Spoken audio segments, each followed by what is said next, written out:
What did I say? What did I say yesterday? That if I was going to do the whole thing all over again, and I was going to stay up late, and I was going to watch the Phillies, and I was going to get emotionally invested, I was going to get into the game, and then they were going to blow it again. What did I say 24 hours ago from this exact moment? Our guys even clipped it, sent it out into the atmosphere there on the internet, and then poof, it came into fruition again with the Phillies blowing another game against one of the worst teams in all of baseball. Phillies, a week and a half ago, competing for first place in the National League East. And now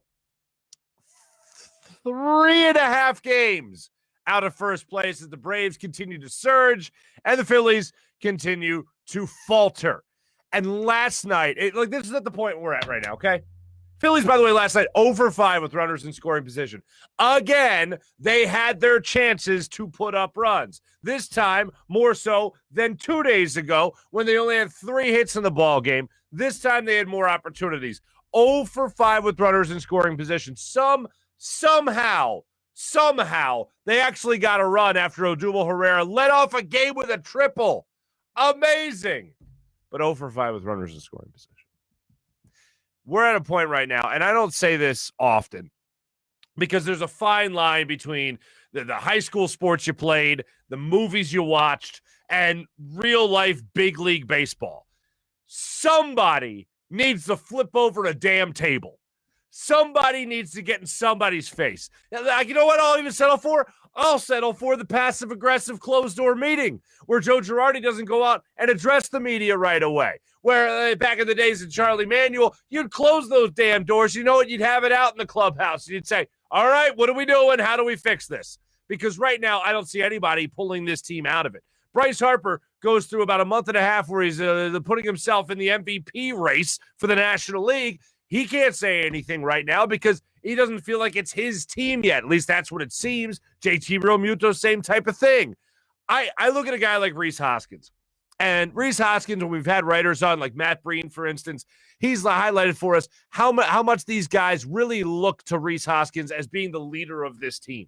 And I know that Rhys isn't the most clutch guy in the world with runners in scoring position, but he's been your best hitter all season long, your most consistent power hitter all season long, up until recently when Bryce Harper really started to turn it on. With him out of the lineup, with Rhys Hoskins out of the lineup, without that leadership there, he's still in the clubhouse, I get it, but without that leadership in the lineup, it doesn't have the same effect. And I'm not saying that's why this is falling apart. It's falling apart for many reasons. But somebody, if it's not going to be Rhys because he's not playing, somebody needs to step up and flip over a damn table, get in somebody's face, close the meeting, close the doors of the clubhouse, and find a way to get this right. Because what we're watching right now is embarrassing. You go up against the Dodgers. I didn't expect to win 2 of 3. I didn't expect to win that series against the Dodgers. I told you beforehand. I told you while it was going on, I expected 1 win. You go up against the Reds. You play down to the Reds. You lose 2 or 3 to the Reds.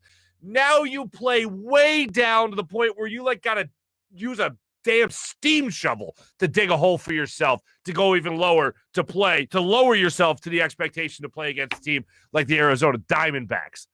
Second to worst pitching in all of baseball. Second worst ERA. Second worst whip. And you struggle scoring runs against this team with the bats in this lineup. I don't know what Joe Girardi is supposed to do here. I said when the Phillies were in first place, I said that it's up to Joe Girardi to make sure they avoid that mid-August collapse that we have seen under every manager, even including the days of Charlie Manuel towards the latter stages of his years here in Philadelphia, where the team just couldn't keep it together down the stretch. And you saw it with Pete. You saw it with Ryan Sandberg. You saw it with Pete McCann. You saw it with Gabe Kapler. And we saw it last year with Joe Girardi. Are we seeing it again? I charged Joe Girardi 2 weeks ago. It's up to you to make sure this team keeps winning. Find a way to keep it going. Find a way to make sure they don't have that end-of-the-year collapse that we have seen time and time again, what it seems like for the past decade. Find a way to avoid it.